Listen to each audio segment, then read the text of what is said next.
별이 되게 하소서. 고난이 꽃이 되고 별이 되게 하소서. 눈물이 강을 이루고 상처를 예수님께 가져오면 꽃이 됩니다. 나의 상처를 치유하실 분, 오직 예수님. 고난이 꽃이 되고 별이 되게 하소서. 어둠 속에 나의 맘 빛나게 하소서. 눈물이 강을 이루어 상처를 예수님께 가져오면 꽃이 됩니다.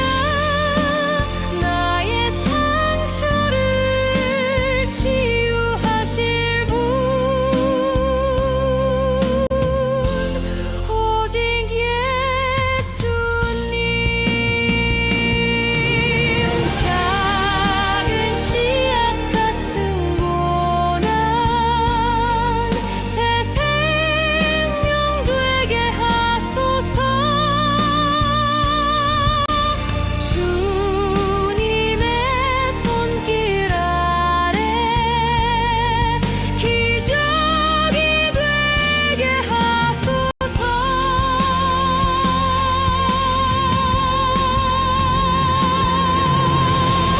낙심의 무게도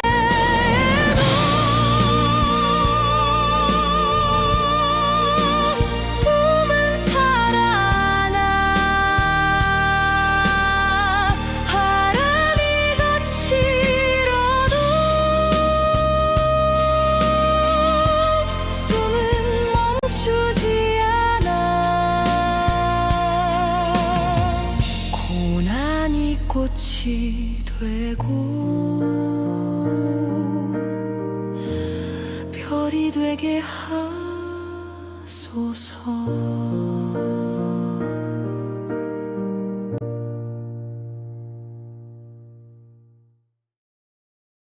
감사합니다. 2026년 7월 8일 주감사교회 수요 기도회입니다. 사랑하는 주님의 자녀들에게 주신 말씀은 세우는 인생이다, 허무는 인생이다. 성경 말씀은 잠언 14장 27절입니다.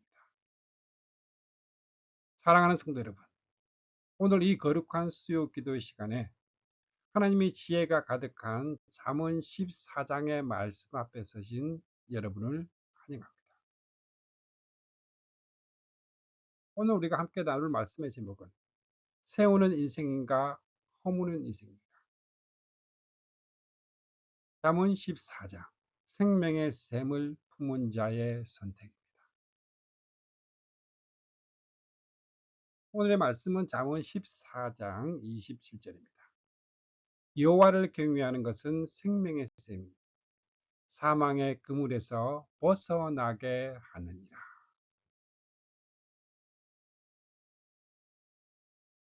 사랑하는 성도 여러분, 어느 안개 자욱한 새벽, 한 여행자의 산길을 걷고 있습니다. 한참을 가다 보니 길이 두 갈래로 나뉘어 있었습니다. 오른쪽 길은 넓고 평탄하며 내리막길이라 걷기 아주 수월해 보였습니다. 반면 그 왼쪽의 길은 좁고 거칠며 위를 향해 뻗어 있어 숨이 찰 것 같았습니다. 여행자는 고민을 했습니다. 잠언 14장 12절입니다.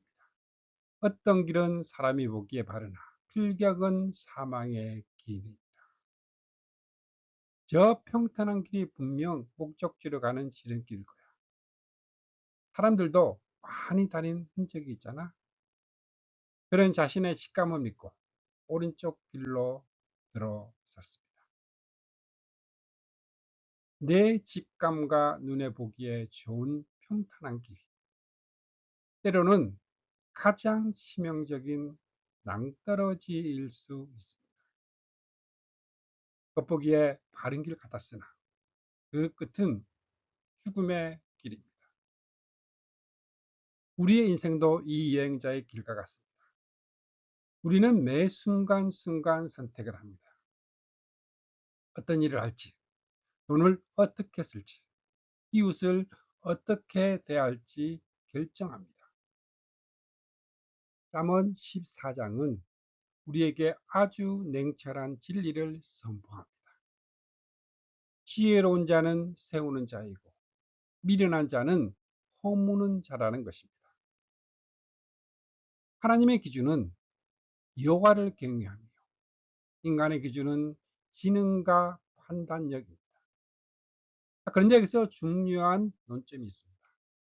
지혜와 미련함의 차이는 머리에 좋고 나쁨이 아닙니다.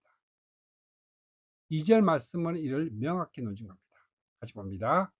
정직하게 행하는 자는 여호와를 경외하여도 패역하게 행하는 자는 여호와를 경멸하느니라.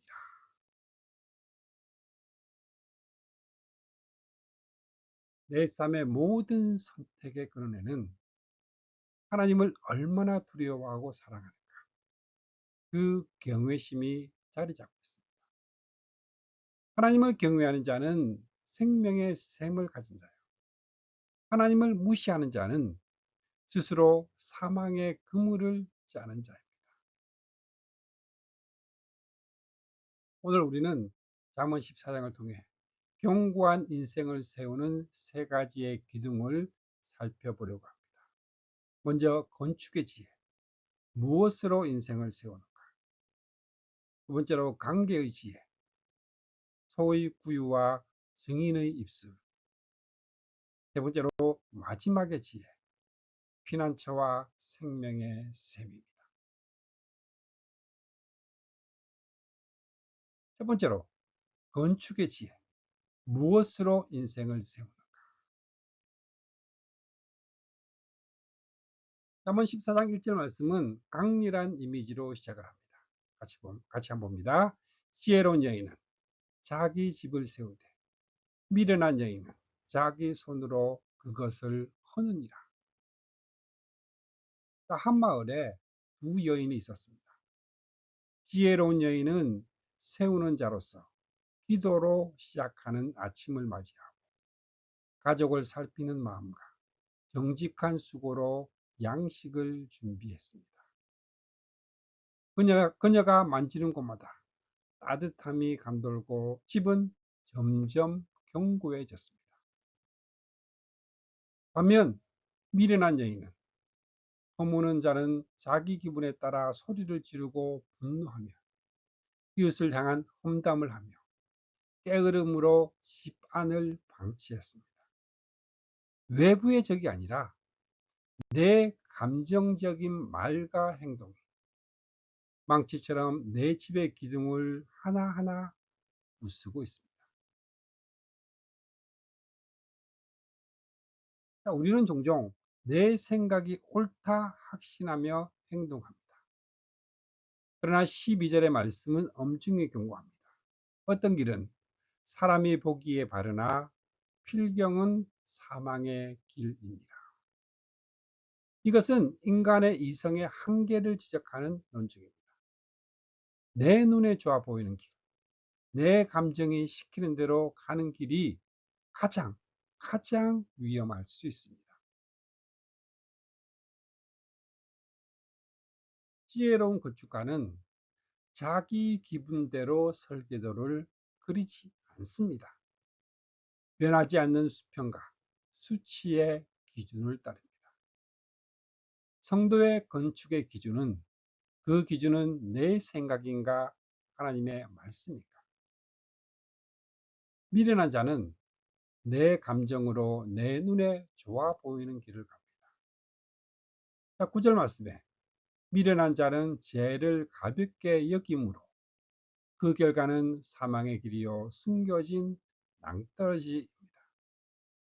지혜로운 자는 2절 말씀에 나오는 여호와 경외와 9절에 나오는 변하지 않는 정직으로 견고한 집을 건축합니다. 16절 말씀에 지혜로운 자는 하나님을 경외함으로 악을 떠납니다. 인생의 집은 화려한 인테리어가 아니라 정직이라는 기초 위에 경외라는 기둥을 세울 때 무너지지 않습니다. 우리는 스스로 집을 세우려 하지만 늘 허물어뜨리는 연약한 자들입니다. 그래서 우리에게는 참된 건축가이신 예수 그리스도가 필요합니다. 주님은 모퉁이 돌이 되셔서 우리 인생의 무너진 기초를 다시 세우셨습니다. 내 감정이라는 모래 위에 지은 집을 허무시고 그리스도라는 반석 위에 우리를 세워주셨습니다. 이제 우리는 내 지혜가 아닌 주님의 설계도를 따라 인생을 지어갑시다. 당신이 오늘 내뱉은 말 한마디 혹은 감정적인 행동 하나가 당신의 가정과 공동체를 세우고 있습니까? 아니면 야금야금 허물고 있습니까? 내가 보기에 옳은 길이 아니라 주님의 말씀하신 정직한 길을 선택할 용기를 가지시길 바랍니다. 두 번째는 관계와 성실의 지혜입니다. 소의 구유와 증인의 입술입니다. 4절 말씀에는 아주 흥미로운 말씀이 나옵니다. 잠언 14장 4절입니다. 소가 없으면 구유는 깨끗하려니와 소의 힘으로 얻는 것이 많으니라. 농부 김씨는 구유가 지저분해지는 것이 싫어서 소를 팔아버렸습니다. 소를 판 외양간은 냄새도 없고 아주 깨끗합니다. 하지만 그해 가을 김씨는 거들곡식이 없습니다. 밭을 갈 소가 없었기 때문입니다. 관계의 단절입니다. 반면 이웃집 이씨의 소가 있는 외양간은 늘 소똥 냄새가 나고 구유가 지저분하고 수고스럽습니다. 그러나 그곳엔 생동감이 넘쳤고 가을에는 풍성한 수확이 있습니다. 공동체와 노동의 가치입니다. 이 비유는 우리에게 공동체와 노동의 가치를 증명하고 있습니다. 관계 투자 매트릭스. 사람과 함께 일하다 보면 갈등이 생기고 마음이 지저분해질 때도 있습니다. 편안하고 깨끗한 텅 빈 구유는 갈등 회피와 혼자 있는 게 편해 관계를 단절하면 마음은 편하지만 인생의 열매는 없습니다. 지혜로운 자, 거룩한 수고를 하는 자는 생명을 살리기 위해 지저분함과 피곤함을 인내로 견뎌냅니다. 이것이 복음의 사명입니다. 누군가를 섬기느라 생기는 불편함은 생명의 열매를 위한 거룩한 투자입니다. 이 관계는 입술과 손으로 증명되는 지혜입니다. 25절은 진실한 증인은 사람의 생명을 구원하여도 거짓말로 남을 속이는 것이 아니라 진실을 말함으로 위기에 처한 사람을 살려내는 언어가 진실한 입술입니다. 나아가서 21절과 31절은 가난한 자를 대하는 태도를 강조합니다. 21절입니다. 가난한 사람을 학대하는 자는 그를 지으신 이를 멸시하는 자요. 31절 같이 봅니다. 궁핍한 사람을 불쌍히 여기는 자는 주를 공경하는 자니라. 참된 영생은 진실한 입술과 긍휼의 손입니다. 우리의 영성은 화려한 찬양이 아니라 내 주변의 약자를 대하는 태도에서 증명이 됩니다. 예수님은 우리의 구원을 위해 가장 더러운 구유와 같은 이 세상에 오셨습니다. 주님은 우리의 죄로 인해 지저분해진 인간관계와 고통의 한 현장 한복판으로 들어오셔서 묵묵히 십자가의 쟁기를 지셨습니다. 주님이 그 수고를 마다하지 않으셨기에 우리가 생명의 풍성한 열매를 얻게 된 것입니다. 이제 우리는 주님의 마음을 품고 이웃을 살리는 진실한 증인으로 부름을 받았습니다.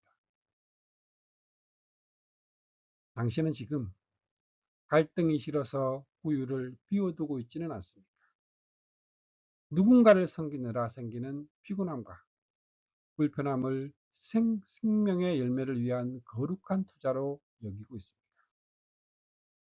당신 주변에 작은 자를 대할 때 하나님을 대하듯 존중하시길 바랍니다.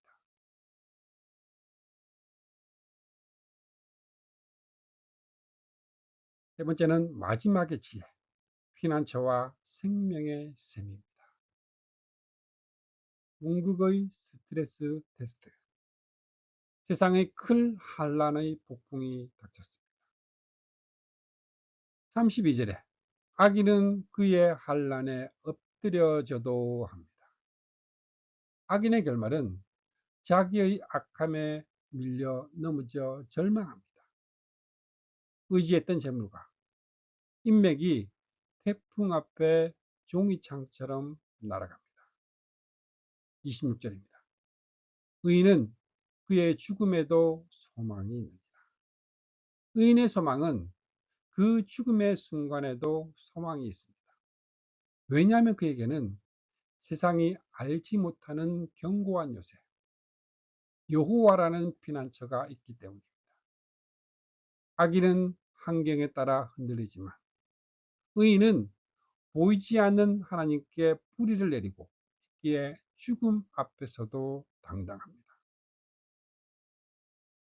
26절 말씀 같이 봅니다. 여호와를 경외하는 자에게는 견고한 의뢰가 있나니 그 자녀들에게 피난처가 있으리라. 내면의 공의, 생명인가 썩음인가. 지혜는 개인을 넘어 국가의 운명까지 결정합니다. 34절 말씀은 선언합니다. 공의는 나라를 영화롭게 하고 죄는 백성을 욕되게 하느니라. 한 나라의 힘은 군사력이나 경제력에 있는 것이 아니라 그 사회가 얼마나 하나님의 공의를 실천하느냐에 달려 있다는 논증입니다.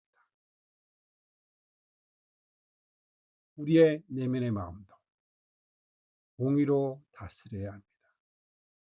30절은 말씀합니다. 평온한 마음은 육신의 생명이나 시기는 뼈를 썩게 하느니라. 겉보기에 아무리 화려하게 지은 집이라도 속에서 남을 시기하고 질투하면 그 내면의 뼈가 썩어 들어갑니다. 마음의 공의를 다스리십시오.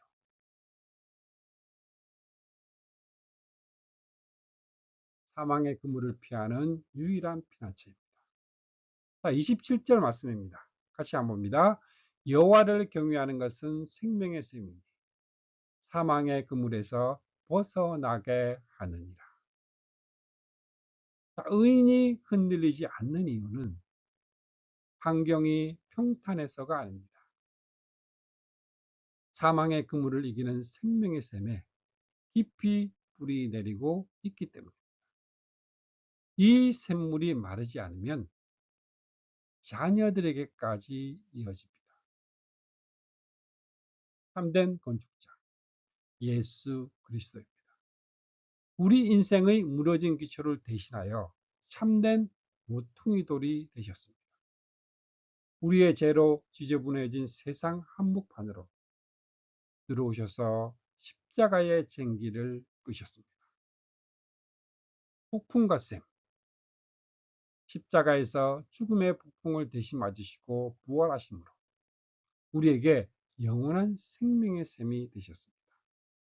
우리는 스스로의 집을 허무는 연약한 자들이지만 주님의 설계도를 따를 때 우리의 인생은 바로 생명의 건축이 됩니다. 당신은 죽음이나 갑작스러운 재난 앞에서도 흔들리지 않는 피난처를 가지고 있습니다.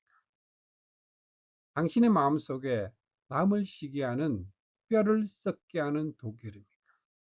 아니면 여호와를 경외하는 생명의 샘이 흐르고 있습니까? 사랑하는 성도 여러분, 이제 말씀을 마무리합니다. 생명의 샘가로 나아갑시다. 오늘 잠언 14장은 우리 인생의 집을 어떻게 지어야 할지 아주 분명하게 보여주었습니다. 지혜로운 자는 여호와를 경외함으로 인생의 집을 세웁니다. 지혜로운 자는 수고의 가치를 알며 진실한 입술로 이웃을 살립니다. 지혜로운 자는 죽음 앞에서도 소망을 품으며 생명의 샘을 누립니다. 반면 미련한 자는 자기 손으로 집을 허물고 가난한 자를 멸시하며 겉보기에만 좋은 사망의 길을 걷다가 결국 재앙에 빠지고 맙니다. 오늘 말씀은 우리에게 묻고 있습니다. 너는 지금 어느 길 위에 서 있느냐? 내가 짓고 있는 그 집의 주인은 누구냐? 사랑하는 성도 여러분, 마지막 결단을 위한 3가지 질문을 드리겠습니다. 먼저 내면의 질문입니다. 내 생각인가 하나님의 말씀입니까? 오늘 하루 내 눈에 옳은 생각을 의지했습니까? 다시 하나님을 경외하는 마음에 무릎을 꿇으시겠습니까? 두 번째로 사명의 질문입니다. 부유를 비울 것인가? 수고할 것인가? 불편함을 피하기 위해 부유를 비워두시겠습니까? 사람을 살리기 위한 거룩한 흔적을 살기로 남기시겠습니까? 세 번째로 영원한 질문입니다. 자녀에게 무엇을 물려줄 것인가? 세상의 재산이 아니라 여호와를 경외하는 견고한 피난처와 생명의 샘을 유산으로 남기시겠습니까? 사랑하는 성도 여러분, 여호와를 경외함으로 인생의 집을 세우십시오. 우리가 하나님을 경외할 때 우리의 삶은 비로소 의미 있는 건축이 됩니다. 우리가 세상을 두려워하지 않고 오직 하나님만을 경외할 때 세상이 줄 수 없는 평안의 샘물이 우리 영혼에서 솟아날 것입니다. 이번 한 주간 여러분이 머무는 가정과 일터에 정직의 길을 걷는 용기와 영혼을 섬기는 긍휼의 마음으로 내 안에 마르지 않는 예수 그리스도의 생명의 샘이 되시는 이 약속을 붙들고 오늘 이 밤 다 함께 통성으로 기도하시겠습니다. 아멘.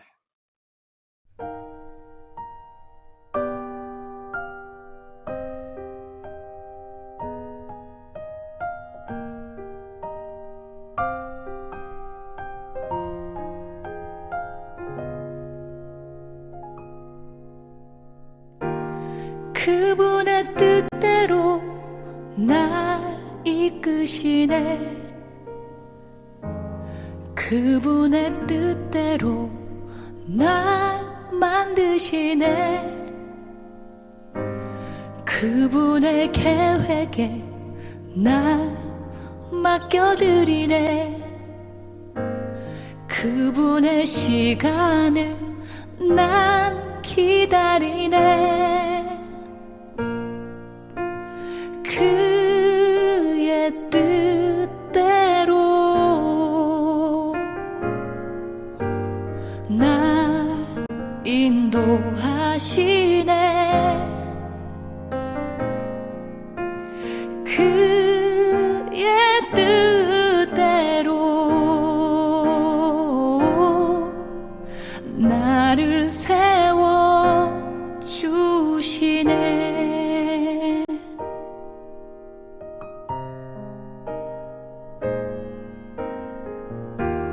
그분의 뜻대로 날 이끄시네.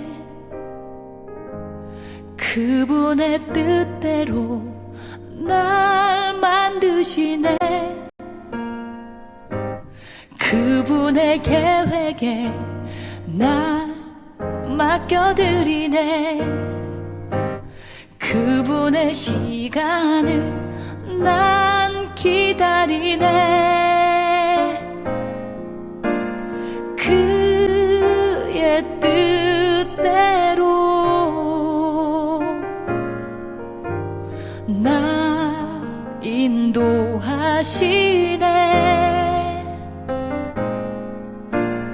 그의 뜻대로 나를 세워 주시네. 그의 뜻대로 날 인도하시네.